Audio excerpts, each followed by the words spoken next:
AJ Garrett from Underwood Systems, and I'm coming to you from on location at Camp X. In the background here, I'm standing in front of the LCBO warehouse, which is maybe not very interesting subject matter, but that very location of where that warehouse sits is the actual location of the Sinclair farmstead house on the property here where the original farmstead home was, and just to the opposite side over in that direction behind the tree and the other building there would have been where the barn was. And the Camp X barn, or the Sinclair farmstead barn, had a very interesting history with the camp. That particular barn, inside the barn was a location where unarmed combat instructors like Fairburn, Dorello-Wisco, Underwood taught agents how to defend themselves and to use force, kill with the hands, those types of things. Bringing to you another episode of Camp X Secrets, and I want to talk here a little bit about the original layout of Camp X. You know, people are fascinated with Camp X internationally for very good reason. The birthplace of Bond, the birthplace of the CIA. You know, basically modern Western intelligence, is special and black operations. And what is a very common thing to happen is people will come here, usually come across 401, maybe come down across Thixon Road, Wentworth, okay, down to Boundary Road and into where we are here, and they'll visit the monument, which is to my left actually over here, walk down by the beach and so forth. But one of the most common things to occur is as folks look around, it's like, okay, can someone explain to me how the camp was set up here? Where were the buildings, and because the landscape has changed quite a bit. There's a few markers that we can kind of anchor to today, but there's been a lot of change. Let's talk about the original makeup of the camp and the property. Camp X was a Sinclair farmstead, all right, in the Whitby, Oshawa area, right here down by the lake. It was 276 acres, okay, with eventually 11 buildings on it, okay, by the time that they were done.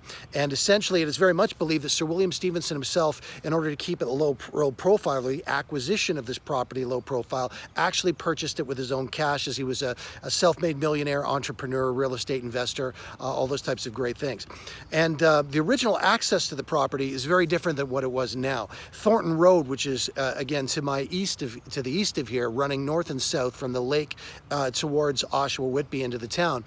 Thornton Road connected directly with Highway 2. Now, Highway 2 was the major highway back in that, still exists today, but back then was the major roadway that ran east and west through this area. And you would turn off Thornton Road, drive south a bit, cross over the railway tracks essentially, and then take a bit of a trip down towards the lake through the fields and so forth. Eventually, near the bottom, not too far from the lake, you would take a right and turn onto this Sinclair farmstead lane, if you will, or road, which brought you directly on to the Sinclair property. That road, running west now, essentially was Camp X Main Street. So, you know, the gate was there. Essentially, it was an apple orchard on the southwest side, if you will, of that. That obviously was totally torn up in modern times for the development of what's here now. But buildings were placed essentially on each side of that road as far as that goes. And it ended essentially with a bit of a turnaround with the Sinclair farmstead home, which is again behind me, as well as the barn, the magazine and so forth, which was just across from the house. So that's the original makeup of it. What's here now? Well, there's a monument. Directly ahead of the monument, there are some mounds that you'll notice if you walk here. There literally are underground bunkers here.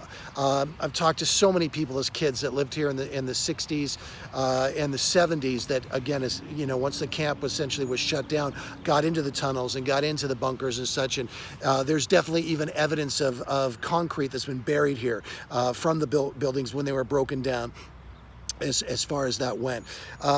So you certainly can here from as well walk down to the beach, and on the different sides of the path, if you will, they'll go down to the beach, was where they, you know, essentially set off demolition or explosives and practice blowing up, you know, vehicles, all that kind of interesting stuff. So if you can, hey, come and take a look at the original Camp X property. It's phenomenal Western special and black operations history. We're proud of it, and again, trying to do our best to bring this to you.